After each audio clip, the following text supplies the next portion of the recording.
माननीय रेल मंत्री श्री अश्विनी वैष्णव जी द्वारा प्रस्तावित इस बिल का मैं स्वागत करती हूं। जैसे कि हमारे प्रधानमंत्री श्री नरेंद्र मोदी जी हमेशा ही कहते हैं कि सरकार का काम होना चाहिए जो लोगों के जीवन में सरलता लाए, चाहे वो लॉज हो, ब्यूरोक्रेसी हो या सरकार के दफ्तर हों, उनके लिए वो एक्सेसिबल होने चाहिए और उनके लिए जो है वो किसी तरह का स्ट्रेस जनरेट ना करें और इजीली अवेलेबल होने चाहिए। निश्चय ही ये जो बिल है इस उद्देश्य में जो है वो सफल होता है और इसके अंतर्गत जो है 1905 में जो रेलवे बोर्ड एक्ट था उसको 1989 में जो रेलवे एक्ट है उसमें क्लब किया जा रहा है। निश्चय ही इस तरह के जो एक सिंगुलर लॉ बनाकर जो है वो आई फील कि हमारे जो साधारण मानवीय हैं उनके लिए बहुत ही इजीली अवेलेबल होंगे, एक्सेसिबल होंगे, इसीलिए मैं इसका स्वागत करती हूँ। और another very important government body railway board,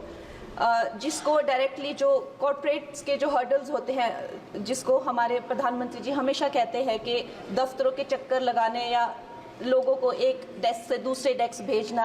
I think इससे भी उनको जो है वो छुटकारा मिलता है। ये डायरेक्टली जो है सेंटर के अंडर जो है रेलवे बोर्ड को लिया जा रहा है, इसका भी मैं पूरा स्वागत करती हूँ।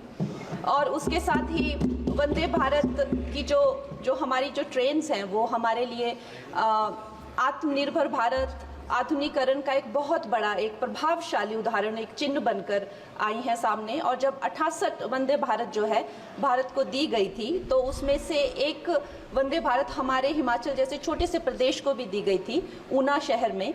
उसके साथ ही मैं जानती हूँ कि हिमाचल बहुत ही एक दुर्गम क्षेत्र है, मगर जिस तरह से हमारी सरकार भारतीय जनता पार्टी जम्मू कश्मीर हो गया या और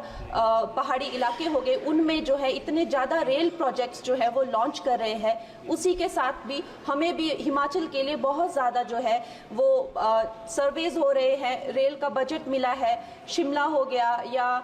धर्मशाला, कांगड़ा और बैजनाथ हो गया, ऐसे न जाने बहुत सारी जगहों पे, हमीरपुर जैसी जगहों पर जो है बहुत सारे प्रोजेक्ट्स आ रहे हैं। लेकिन मैं माननीय मंत्री जी का ध्यान मैं मंडी क्षेत्र की तरफ लाना चाहूँगी। एक्चुअली मंडी क्षेत्र 60 to 70% ऑफ जो हिमाचल का जियोग्राफिक एरिया है वो मंडी क्षेत्र में ही आता है। और हमारा जो क्षेत्र है उसमें अभी तक इस तरह का ना कोई सर्वे हुआ है, ना सुविधा है। अगर हमारे क्षेत्र में अगर चाहे वो सेंट्रल मंडी अगर दिल्ली से जुड़ता है या चंडीगढ़ या